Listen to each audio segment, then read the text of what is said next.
എനിക്ക് വേണ്ടി സ്റ്റാലിനോട് പടപൊരുതി ബാലചന്ദ്രൻ. അങ്ങനെ പ്രിയ പ്രേക്ഷകരെ, കൂട്ടുകാരെ, മഴതോരും മുമ്പിൽ നമുക്ക് കാണാനായിട്ട് കഴിയുന്നത് ബാലചന്ദ്രൻ സ്റ്റാലിൻ കൂടിക്കാഴ്ചയ്ക്ക് ശേഷം സ്റ്റാലിനോട് ബാലചന്ദ്രൻ മകളുടെ കാര്യങ്ങളെല്ലാം തുറന്നു പറയുന്നു. ഈ 23 വർഷക്കാലം അവൾ അച്ഛനാര് അമ്മയാര് എന്നറിയാതെ വളരെയധികം ദുഃഖിച്ച് ഒരു അനാഥാലയത്തിലാണ് താമസിച്ചത് എന്ന് പറയുന്നു.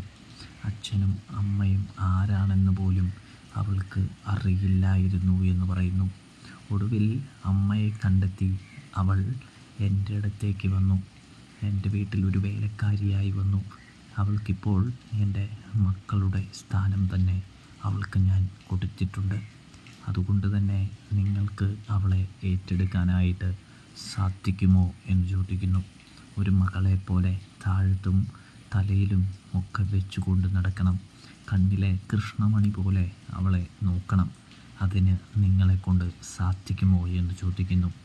അത് കേട്ട സ്റ്റാലിനാണെങ്കിൽ പറയുന്നുണ്ട്, അവൾക്ക് സ്വത്തുക്കൾ എന്തോരം വേണമെങ്കിലും കൊടുക്കാമെന്ന് പറയുമ്പോൾ അത് പറ്റില്ലല്ലോ സ്റ്റാലിൻ. സ്വത്തുക്കൾ വേണമെങ്കിൽ എനിക്കും കൊടുക്കാനായിട്ട് കഴിയും. അവൾക്ക് വേണ്ടത് ഒരച്ഛൻ്റെ സ്നേഹമാണ്. എന്നേക്കാൾ നന്നായിട്ട് നിങ്ങൾക്ക് നോക്കാൻ കഴിയുമെന്ന് ബോധ്യമുണ്ടെങ്കിൽ നിങ്ങൾക്ക് അവളെ സ്വീകരിക്കാവുന്നതാണ്. വെറുതെ സ്വീകരിച്ചാൽ മാത്രം പോരാ, സ്വീകരിച്ച് കുറച്ച് കഴിയുമ്പോൾ ഉപേക്ഷിക്കാനൊന്നും സാധിക്കില്ല എന്ന് പറയുന്നത് കാണാനായിട്ട് സാധിക്കുന്നുണ്ട്.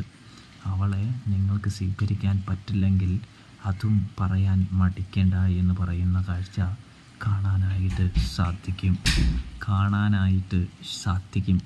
എന്തായാലും അലീനയ്ക്ക് വേണ്ടി പടപൊരുതുന്ന ഒരു ബാലചന്ദ്രൻ നമുക്ക് കാണാൻ കഴിയും. അപ്പോൾ സബ്സ്ക്രൈബ് ചെയ്യും.